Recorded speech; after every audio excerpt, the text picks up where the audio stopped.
Hello.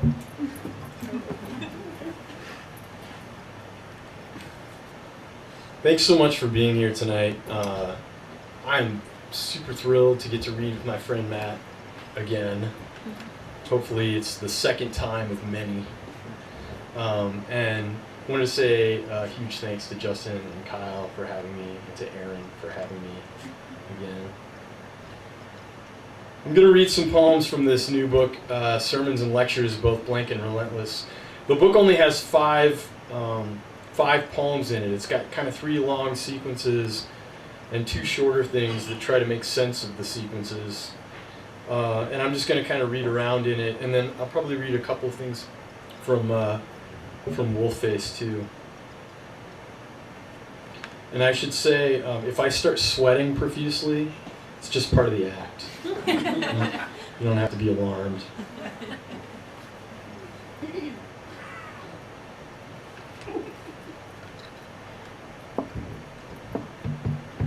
The snow, it fell for 2 days, it fell, has fallen. Richard Hell and the Voidoids, what's lost in the fix? Nothing and nothing but notation's notation. Looking out the window at my life's repetition, I don't begrudge it, I take it to lunch. Swiss cheese and Triscuits, the clock says panic, so forget about reading.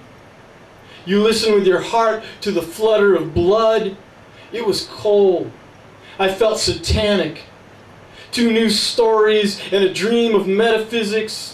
A dream of the classroom. I forgot all the words, so you went out to build a man in the powder. Came back freezing in a tangle of birches, and my legs fell asleep watching over the shepherd. Wake up, legs, with love. Yes, please, my friend driving home in 120 accidents, people sliding off the road, cars flipped over and trucks like ballerinas. To say mess would be an understatement. White knuckle driving all the way home. Wee, wee, wee. If I had to fill in the blank generation, I'd get even more out of breath. Then I'd say whatever you want.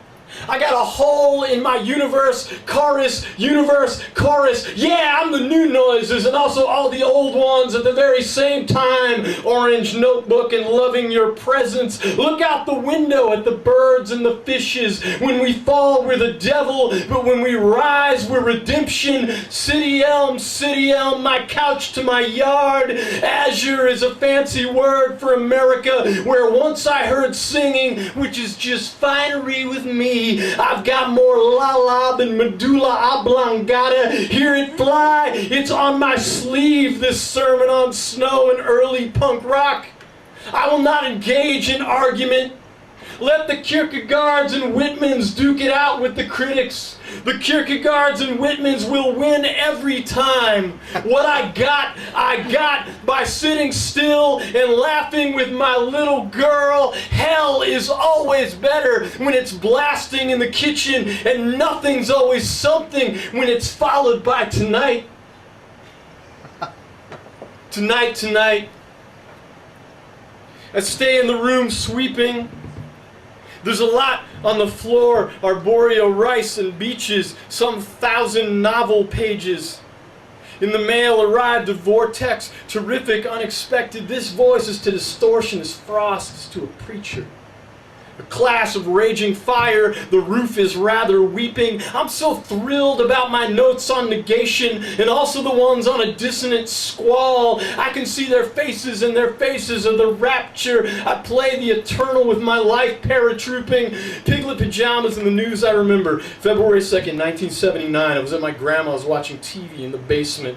Emaciated weirdo, but the danger felt like music. Organs spilled about on the sidewalk for the crows that care less, and even less the pigeons. David James, the anchor man, Channel 14 and the 10 o'clock blast. More than 30 years later, I'm a typist falling fine. Stupid Sid Vicious, even dumber Johnny Thunders. Lightning remains a thing.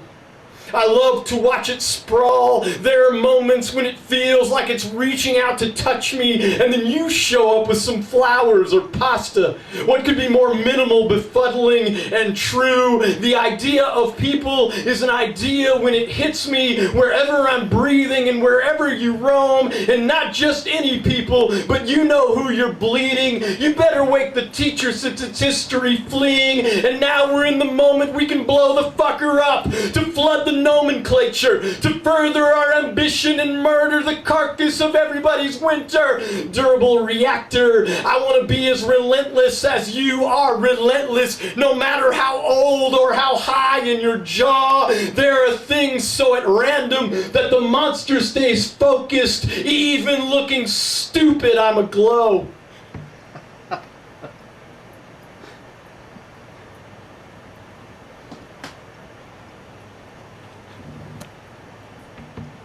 Here's a poem for the election. And some of you may remember the punk band The Minutemen. This book is full of references to early punk rock, and which was very important to me. I played in punk bands for more than 20 years. And in The Minutemen, the guitar player D. Boone died in a car crash, which ended the band.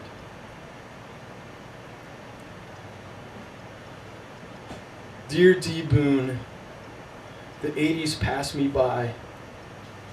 So too the 90s and the Zero Boys prescriptions. I'm still playing the records, 33 1/3.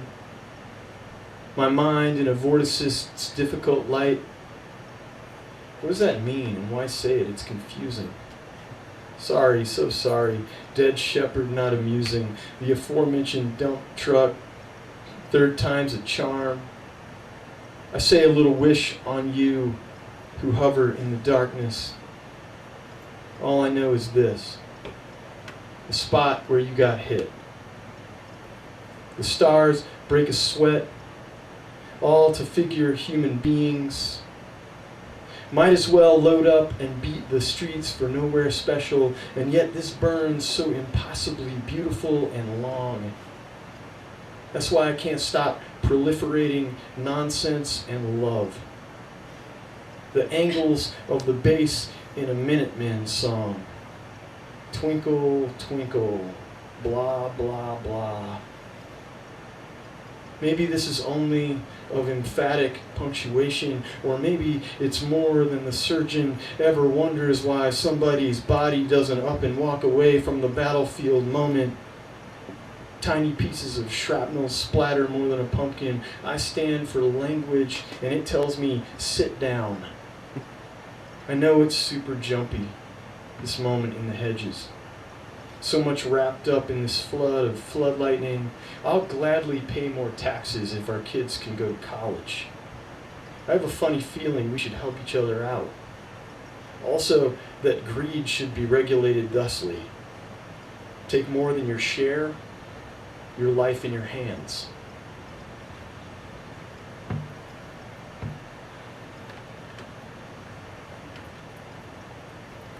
Amplifier to Defender. Just back from running. It seems I am always writing you when I'm just back from running, but that's what happens. My mind in motion works better in motion, or maybe it only works more furiously. Or happily, clearly, seriously. My plan is to make a few notes on who we are, what we might be, what it's like to pay a particular kind of attention, have faith, get reckless, to unravel in our pockets and in sadness, fall or drift or tear apart. Last night I cut my finger on an artichoke. I reached into the refrigerator and it was thorny and sharp. Today it hurts. That's not a diversion, but a reminder to stay focused. Now, looking up the clouds from my porch, I am thinking how nice it is to be entangled in all the ways we are. What we think, who we love, and the grand scheme of things. There's always a grand scheme of things, even if we can't articulate it. I think one can see it in the fact that anything exists at all. Cities and locusts, speed metal and snow, But if one doesn't, that's okay too. I'm not really invested in proving some fleeting thesis. My assumption is only that we all have assumptions, and these have a great deal to do with our perceptions. The world as I find it is similar to and different from the world as you find it. So it becomes necessary for both of us to find the common ground, the plateaus and sore spots where our hearts and our language and our dreams overlap in a bridge that we can walk together.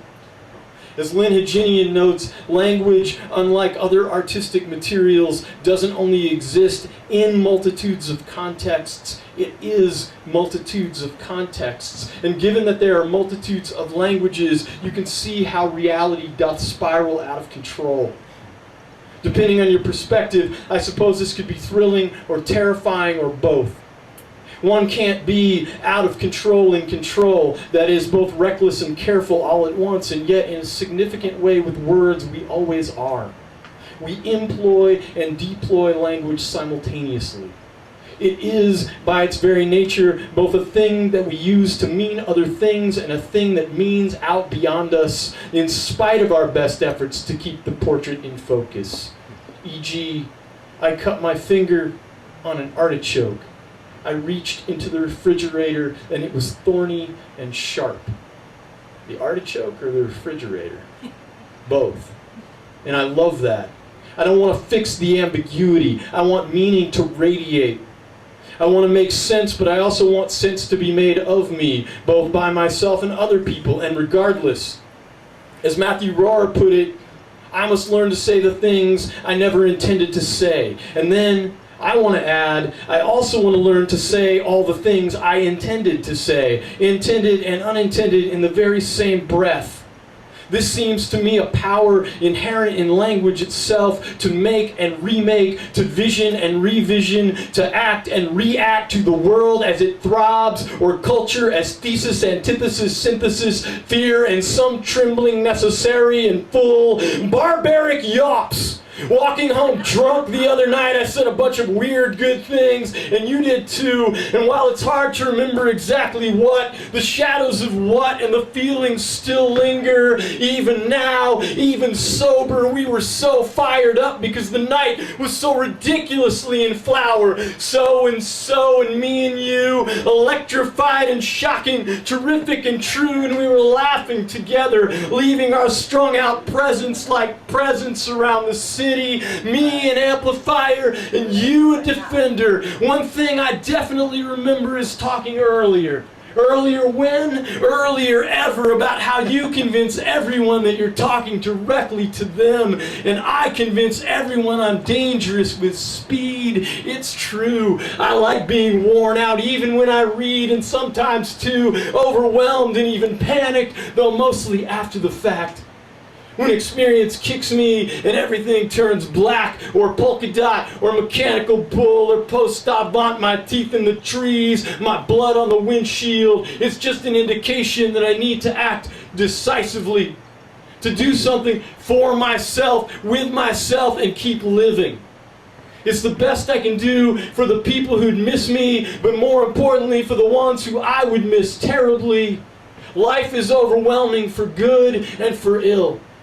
But what isn't overwhelming? Beauty is overwhelming. Data is overwhelming. Text and the devil and the heavens overwhelming. How to live and what to do. To make sense all the time, or maybe ever, of this life, in this life, is a sham. Nothing is perfectly nailed to the wall. I want as much as possible for the carnival of what is, better worn out and weary than a mannequin pretending. The slightest loss of attention leads to death, said Frank O'Hara. I say, be prepared for the darkness when it takes you, but stay alive and stay light for as long as you can. Thank you, Matthew.